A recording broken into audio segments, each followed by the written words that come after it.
Hi students, welcome to English माध्यम। तो आज का हमारा टॉपिक है कि हम पैसेज की थीम को कैसे पहचानें। ठीक है, काफ़ी लोगों को समझ में आता है, काफ़ी लोगों को समझ में नहीं आता है। तो जो लोग थोड़ी सी बेसिक क्लास है ये कि कैसे हम थीम को पकड़ सकते हैं, पूरे बड़े बड़े पैसेज नहीं होंगे आज, तो कुछ बेसिक पॉइंट्स हैं उसको देखते हैं, समझते हैं। फिर जब हम एडिटोरियल पढ़ेंगे या फिर पैसेज पढ़ेंगे तो उसमें इस पॉइंट्स को अप्लाई करेंगे। ठीक है, मीनिंग ऑफ थीम। थीम का मतलब होता क्या है? देखो, थीम का मतलब होता है कि पूरे पैसेज में वो मेन आइडिया क्या है। अब वो मेन आइडिया आपको एक लाइन से समझ में नहीं आएगा। हो सकता है कि पूरा पैसेज एक ऐसे टॉपिक के ऊपर बात कर रहा है, घूम फिर के पूरा सेंट्रल आइडिया है कि अगर निगेटिव बात हो रही होगी तो उसी पॉइंट की हो रही होगी, पॉजिटिव बात हो रही होगी तो उसी पॉइंट की हो रही होगी, है ना। उसमें रिफॉर्म्स लाने की बात हो रही होगी, उसमें गवर्नमेंट ने क्या स्टेप्स उठाए ये सब बात हो रही होगी। तो तरह तरह की बातें हो रही होंगी, मगर सिर्फ एक पॉइंट के ऊपर। ठीक है, मान लो कि आपके घर में कोई डिस्कशन हो रहा है, तो किसी पॉइंट को आप लेकर फिर आप चाहे चार कितनी भी बातें कर डालो, मगर आप लोगों का टॉपिक एक ही होगा। ठीक है, थीम एक ही होगी कि किसके ऊपर बात करनी है। मान लो आज पॉलिटिक्स के ऊपर बात करनी है, तो लगातार पॉलिटिक्स के ऊपर बात हो रही है, या फिर किसी नेता के ऊपर कि पॉलिटिशियन जो है वो अपने वादे पूरे नहीं करते, इस तरीके। फिर आप चाहे कितने भी एग्जाम्पल दे दो, चाहे कोई भी बात हो जाए, तो वो थीम ये रहेगा कि भाई पॉलिटिशियन जो है वो वक्त में अपने वादे पूरे नहीं करते। ये एक थीम हो जाएगी। ठीक है, उसके ऊपर चाहे कितनी आप बात कर डालो। तो थीम का बेसिकली मतलब ये होता है कि उसमें ऑथर ने क्या मैसेज दिया है, क्या मैसेज दिया है। ठीक है, अब एक थीम और टॉपिक के बीच में डिफरेंस होता है। टॉपिक क्या होता है? एक वर्ड होता है या कोई शॉर्ट फ्रेज होता है, जैसे रीडिंग, एजुकेशन, फेलियर, ये तो टॉपिक में आ जाता है। मगर थीम जो है वो एक पूरा कंप्लीट थॉट होता है। जैसे importance of reading even in modern times. भाई, पढ़ने की जो इंपॉर्टेंस है आज के मॉडर्न टाइम्स में भी, तो ये क्या एक थीम है। अब इसके ऊपर आप कुछ भी बोल सकते हो कि आजकल हम लोग मोबाइल में ज्यादा फोकस्ड रहते हैं और उतना ज्यादा न्यूज़पेपर नहीं पढ़ते हैं। अब शायद न्यूज़पेपर पढ़ने की उतनी आदतें नहीं रह गई हैं, मगर जो लोग पढ़ते थे उनकी समझ हम लोग से आज ज्यादा अच्छी थी। तो एक तरीके से ये हो जाएगा कि भाई importance of reading even in modern times, कि आज भी पढ़ने का महत्व है। ठीक, तो इस तरीके से थीम और टॉपिक में डिफरेंस होता है। अब कुछ स्टेप्स हैं जो हमको दिमाग में रखने हैं जब हम थीम के बारे में सोच रहे हैं। देखो, ये सबके लिए नहीं है लेक्चर। जिनको बहुत ज्यादा कंफ्यूजन होती है वो थीम बार बार गलत करते हैं। ठीक है, जिनको समझ में आ रहा है, सही हो रहा है, जो आपके मेथड है, जैसे भी आप समझ रहे हो वो बेस्ट है। अगर आप गलती नहीं कर रहे हो तो वो मेथड सबसे बेस्ट है। ठीक है, जो लगातार गलती कर रहे हैं, जिनको नहीं समझ में आ रहा है कि थीम को पकड़ना कैसे, उनके लिए ये लेक्चर है। पहला तो स्टेप ये होगा कि आप फर्स्ट और लास्ट पैराग्राफ को ध्यान से पढ़ें। ठीक है, क्योंकि उसमें भी मेन बात की जाएगी और लास्ट वाले पैसेज में भी उसकी मेन बात की जाएगी। इंट्रोडक्शन और कंक्लूजन में ज्यादातर आपको थीम ही के बारे में बात हो रही होगी। मान लो एजुकेशन के बारे में है तो एजुकेशन से स्टार्ट होगा और फिर कंक्लूजन भी एजुकेशन पे ही खत्म होगा। ठीक है, तो वहां पे आपको थीम समझ में आ जाएगी कि आखिर क्या कहना चाह रहा है, मैसेज क्या दे रहा है उस पैसेज के थ्रू। फिर रिपीटेड आइडिया आपको बार बार देखने को मिलेगा कि एक ही आइडिया जो है वो बार बार रिपीट हो रहा होगा पूरे पैसेज में, चाहे पहला पैराग्राफ हो, चाहे सेकंड पैराग्राफ हो, चाहे थर्ड पैराग्राफ हो। ठीक है, जो बात बार बार आ रही है वही इंपॉर्टेंट होती है। उसके बाद हमको क्या करना है? एग्जाम्पल्स को इग्नोर करना है, क्योंकि एग्जाम्पल जो होते हैं वो सिर्फ उस बात को सपोर्ट करने के लिए बने होते हैं। वो हमारी थीम कभी भी नहीं हो सकते। एग्जाम्पल कभी भी हमारी थीम नहीं हो सकते।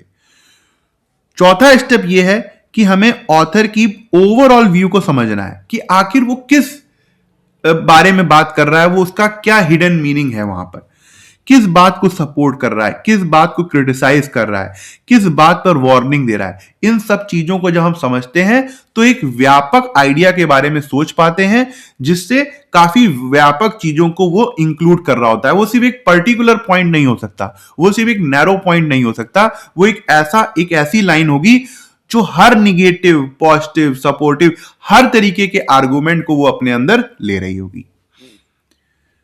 अब थीम हो क्या नहीं सकते ये भी देख लेते हैं।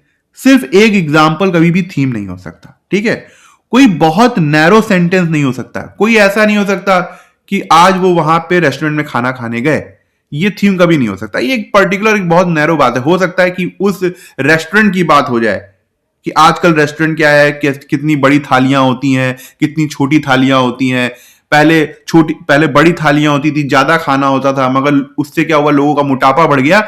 ये एक ओबेसिटी का पूरी थीम आ जाएगी। मगर अगर एक लाइन में आपको बोल दूं कि आज वो फैमिली रेस्टोरेंट गई और खाना खाकर आई, तो ये एक पर्टिकुलर बात है, वो कुछ कुछ और बात चल रही होगी, इसको हम थीम नहीं मान सकते। बहुत ज्यादा जनरल बात नहीं होती है, ठीक है। एक्सट्रीम वर्ड यूज नहीं होते, जैसे ऑलवेज, नेवर, कंप्लीटली, इस तरीके का वर्ड आप थीम में नहीं देखोगे, क्योंकि वो पूरा हर चीज को इंक्लूड कर रही होती है, ठीक है। पूरी तरीके से उसको ये नहीं कह सकते कि हाँ यही बात, एक ही बात पूरी तरीके से कंप्लीटली है, ठीक है। इसलिए ऑलवेज, नेवर, कंप्लीटली, इस तरीके के वर्ड को आप नहीं देखोगे। अब ये एक छोटी सी लाइन है, छोटा सा पैसेज है, एक बार आप पढ़ के देखो और इसमें थीम को बताओ कि क्या हो सकता है, ठीक है। Reading books was once considered a quite but essential habit. कह रहे हैं रीडिंग जो है पहले एक एसेंशियल हैबिट थी। With the rise of short videos and instant content, कह रहा है कि जिस तरीके से शॉर्ट वीडियोज और जो इंस्टेंट कंटेंट आजकल बढ़ गए हैं, जैसे यूट्यूब में शॉर्ट्स हो गए, reading now compete with constant digital simulation. कह रहा है अब जो रीडिंग है उसको कम्पीट किसके साथ करना पड़ता है, जो कांस्टेंट डिजिटल स्टिमुलेशन है। मतलब जब भी आपको बोर फील करते हो, तुरंत आप 4-5 वीडियो देख लेते हो, तुरंत शॉर्ट देख लेते हो, कभी बोर होते ही नहीं हो। तो जब पहले क्या होता था, जो लोग बोर होते थे वो किताबें उठा लेते थे। Many people argue that reading is becoming irrelevant in the modern age. कह रहा है बहुत से लोग ये तर्क देते हैं कि अब रीडिंग उतनी ज्यादा रेलिवेंट नहीं रह गई आज के समय में। However books continue to offer depth, reflection and level of engagement that quick content cannot replace. कह रहा है कि जो किताबें हैं, जिस तरीके का आपको एक तरीके से जिस लेवल की एंगेजमेंट आपके साथ करती हैं, जितनी गहराई से आपको चीजों को समझाती हैं, उस तरीके का जो क्विक कंटेंट आप देखते हो शॉर्ट से, वो कभी भी उस चीज को रिप्लेस नहीं कर सकती। While digital media provide speed, reading develops patience and critical thinking। कह रहा है कि डिजिटल मीडिया जो है वो आपको रफ्तार देती है, मगर जो रीडिंग है वो आपके अंदर पेशेंस और क्रिटिकल थिंकिंग डेवलप करती है। Qualities that remain valuable even today, एक ऐसी क्वालिटीज जो आज के समय में भी काफी ज्यादा महत्व रखती है। क्या होना चाहिए थीम, खुद सोचो। The decline of reading due to social media. अब देखो कितना नैरो बात है कि decline of reading due to social media, ठीक है। सोशल मीडिया की वजह से हमारी जो रीडिंग है वो डिक्लाइन कर गई, ठीक है। ये तो एक लाइन हो गई, एक लाइन हो गई, उसमें और भी इस पैसेज में बातें हुई हैं। क्या ये लाइन हर पॉइंट को इंक्लूड कर लिया उसने? सोचो इसको एकदम, अगर तुम बहुत ज्यादा एक्सपैंड भी करोगे इस आइडिया को, the decline of reading due to social media, तो क्या वो जो यहां पे कह रहा है कि पेशेंस डेवलप करती है, क्रिटिकल थिंकिंग डेवलप करती है, तो क्या ये जाके उसको अपने अंदर संभाल लेगा? ये टॉपिक नहीं कर पाएगा ना, तो ये थीम नहीं है। The comparison between books and digital entertainment. अब यहां पे बात आ रही है कंपैरिजन की, कि बुक्स और डिजिटल एंटरटेनमेंट कंपैरिजन, कंपेयर करना कभी भी थीम नहीं हो सकता, तो ये भी नहीं होगा।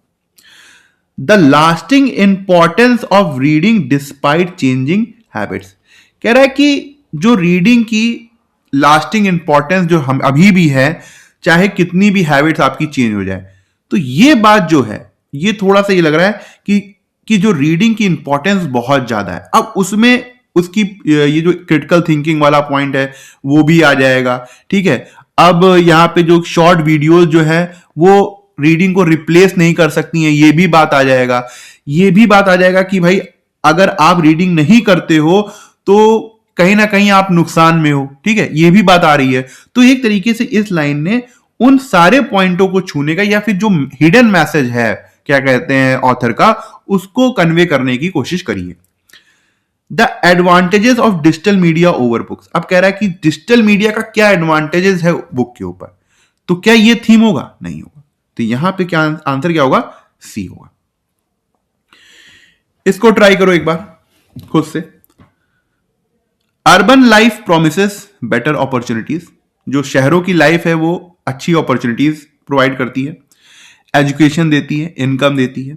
विच explain the study migration from rural areas to cities.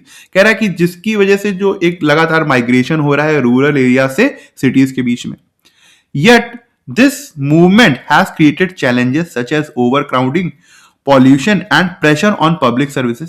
कह रहा है कि ये जो मूवमेंट हो रहा है रूरल से सिटीज के बीच में, इससे क्या है, बहुत समस्याएं पैदा हो रही हैं, जैसे ओवर क्राउडिंग हो रही है, पॉल्यूशन हो रहा है, प्रेशर हो रहा है पब्लिक सर्विसेज के ऊपर, ठीक है। While cities continue to attract people, the quality of life doesn't always improve as expected. कह रहा है कि सिटी जो है वो लोगों को अट्रैक्ट तो करता है, मगर इसका मतलब ये नहीं है कि उनकी क्वालिटी ऑफ लाइफ जो है वो काफी ज्यादा इंप्रूव कर जाएगी, जैसा वो सोच रहे हैं कि जैसे ही गांव से शहर में जाएंगे उनकी क्वालिटी ऑफ लाइफ बहुत अच्छी हो जाएगी। Without proper planning and balance development, बिना प्रॉपर प्लानिंग के और बैलेंस डेवलपमेंट के अर्बन ग्रोथ में worsen the very problems it was meant to solve. कह रहा है कि जो अर्बन ग्रोथ है, लगातार वहां की पॉपुलेशन बढ़ रही है, उससे प्रॉब्लम और ज्यादा खराब हो जाएंगी, ठीक है। क्या होना चाहिए theme? Cities provide more opportunities than villages. बस यही थीम है कि सिटीज जो है वो बहुत ज्यादा अपॉर्चुनिटीज प्रोवाइड करती हैं विलेजेस के तुलना में। बस यही एक थीम हो गया। ये तो एक आइडिया, एक तो बात कही गई कि सिटीज में जाने का ये एक फायदा होता है, ये नहीं हो सकती थी। Urban migration is increasing rapidly. कह रहे हैं कि अर्बन में जो लोग माइग्रेट हो रहे हैं, आ रहे हैं, वो बहुत तेजी से बढ़ रहा है। ठीक है, ये एक समस्या है, मगर क्या ये थीम बन सकती है इस पूरे पैसेज की? यहां से यहां तक ये एक समस्या तो है, बात की गई है इस बारे में, मगर क्या ये थीम बन सकती है? नहीं। Urban growth needs careful planning to avoid negative outcomes. कह रहा है कि हमें अर्बन ग्रोथ की एक केयरफुल प्लानिंग की जरूरत है अगर हम निगेटिव आउटकम्स को अवॉइड करना चाहते हैं। अब इस निगेटिव आउटकम्स में इसने सारी चीजें ले ली हैं। इसने ये बोल दिया है कि भाई जो लगातार पब्लिक सर्विसेज है अर्बन के ऊपर, वहां प्रेशर बढ़ रहा है क्योंकि माइग्रेशन हो रहा है, ठीक है, और जो चैलेंजेस हैं, ओवर क्राउडिंग है, पॉल्यूशन है, सब कुछ आ गया है इस निगेटिव आउटकम्स में। इसीलिए वह कह रहा है कि एक केयरफुल प्लानिंग की जरूरत है। तो आप खुद देखो कि मोस्टली चीजें जो हैं वो इस लाइन के अंदर आ गई, क्योंकि इससे बेटर ऑप्शन है नहीं। अदरवाइज इसने बेटर अपॉर्चुनिटी, एजुकेशन और इनकम की बात तो भी नहीं करी है। मगर अगर हम ये देखें तो यहां पे जो ऑथर है वो एक तरीके से ये बता रहा है कि किस तरीके से वहां पे अपॉर्चुनिटीज है, एजुकेशन है, इनकम है, और इसी वजह से जो पॉपुलेशन है वहां पे माइग्रेट कर रही है। मगर ये जरूरी नहीं है कि उनकी जो क्वालिटी ऑफ लाइफ है वो तुरंत जाते ही इंप्रूव हो जाएगी। क्यों? क्योंकि अर्बन की प्लानिंग ऐसी नहीं है कि वहां पे इतनी ज्यादा वो पॉपुलेशन को अपने अंदर एकोमोडेट कर सके, है ना। ऐसा वो सबको चीजों को नहीं दे सकता, कि सबको क्वालिटी ऑफ लाइफ नहीं दे सकता। इसीलिए एक अर्बन ग्रोथ जो है वहां पे केयरफुल प्लानिंग की जरूरत है। तो इस तरीके से थीम होती है, ठीक है। तो यहां पे सी जो है वो काफी ज्यादा सही है। Pollution is the biggest problem in cities. यहां पे पॉल्यूशन की इतनी बात ही नहीं हुई है। पॉल्यूशन एक टॉपिक है, हाँ, समस्या है कि लोग पहुंच रहे हैं तो पॉल्यूशन फैला रहे हैं, मगर सिर्फ पॉल्यूशन हो रहा है तो इसकी बात नहीं हो रही है। Pollution is the biggest problem in cities, तो ये भी नहीं होगा। सी हमारा करेक्ट आंसर है, ठीक है। अब इसको पढ़ो, इसकी थीम बताओ।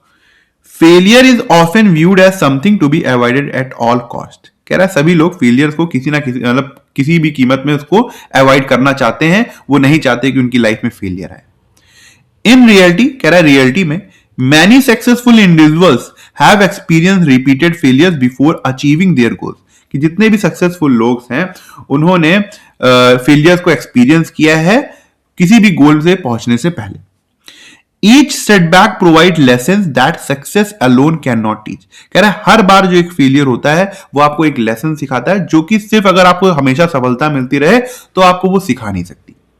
When failure is treated as learning opportunity rather than a personal defeat। कह रहा है जब आप ऐसा सोचते हो कि जो फेलियर है वो एक आपके लिए लर्निंग अपॉर्चुनिटी है, आप उसको ऐसा पर्सनल डिफीट की तरह नहीं देखते हो, it becomes a powerful tool for growth. तब वो एक पावरफुल टूल बन जाती है आपकी ग्रोथ के लिए, आपकी पर्सनल ग्रोथ के लिए। Fear of failure therefore may limit progress more than failure itself. कह रहा है कि जो असफलता का डर है वो आपकी एक तरीके से जो आपके अंदर क्वालिटीज है उसको लिमिट कर देता है, आपकी प्रोग्रेस को लिमिट कर देता है फेलियर से ज्यादा। कि फेलियर से चाहे आपको इतनी हानि ना पहुंचे, मगर जो आप लगातार फेलियर से डर रहे हो उससे बहुत ज्यादा नुकसान हो रहा है। क्या होना चाहिए central theme of the passage? Successful people never fear failure. क्या ये बात सिर्फ पैसेज को बताने के, मतलब ऑथर को बताने के लिए इतना सब कुछ लिखना पड़ा? इस तरीके का जो सेंटेंस है ये पूरी थीम को तो नहीं बता रहा है। Failure can contribute to personal growth. कह रहा है कि फेलियर जो है वो आपकी पर्सनल ग्रोथ में कंट्रीब्यूशन दे सकता है, कंट्रीब्यूशन दे सकता है, एक तरीके से हमारी मदद कर सकता है। मदद कर सकता है इसका मतलब हमको कुछ सिखा सकता है, हमको सिखा सकता है इसका मतलब हम अपनी डिफीट से सीख सकते हैं। काफी बातें आ गई ना, जैसे इसको इस पॉइंट को एक्सपैंड किया, एक तरीके से इसने काफी चीजों को कवर किया हुआ है। People should avoid making mistakes, कह रहा है कि पीपल जो लोग हैं उनको मिस्टेक्स जो है वो अवॉइड करनी चाहिए। ये कोई बात होती है? तो ये तो थीम नहीं हो सकता। Fear is the main cause of failure, कह रहा है वो जो डर है वही वजह है फेलियर की। ये एक लाइन यहां पे उसने बोली कि फियर और फेलियर की वजह से हम अपने आप को लिमिट करते हैं, मतलब हमारी इतनी ज्यादा प्रोग्रेस नहीं हो पाती। मगर इसका मतलब ये नहीं है कि आप अगर डर रहे हो तो उसकी वजह से फेलियर हो रहा है, ठीक है? वो जो फेलियर है उसका डर है, वो हमको उसका डर है, तो उससे हम अपनी प्रोग्रेस अच्छे से नहीं कर पा रहे हैं। तो ये जो लाइन है वो पूरी तरीके से नहीं है। बात यहां पे ये हुई है कि अगर फेलियर होता है उसको आप अगर अपॉर्चुनिटी की तरह लेते हो, क्या सिखाने की कोशिश कर रहा है राइटर आपको कि फेलियर से डरिए मत। आपने इतना पढ़ा तो आपको समझ में ही आया कि राइटर ने बोला है कि भाई फेलियर से मत डरो, वो तुमको कुछ ना कुछ सिखा के जाएगा जो आगे तुमको सक्सेसफुल बनाएगा, ठीक है? यही एक मैसेज है। तो इसी बी में यही मैसेज दिख रहा है, failure can contribute to personal growth, इसलिए बी हमारा करेक्ट आंसर होगा। तो ठीक है, आज का लेक्चर यहीं ख़त्म करते हैं। आई होप आपको कुछ सीखने को मिला होगा, और आप कमेंट सेक्शन में जरूर बताइएगा कि आपको आज का लेक्चर कैसा लगा और आपको क्या सीखने को मिला। अगर आप मुझसे इंग्लिश ग्रामर पढ़ना चाहते हैं तो आप हमारा ऐप इंग्लिश माध्यम प्ले स्टोर से डाउनलोड कर सकते हैं।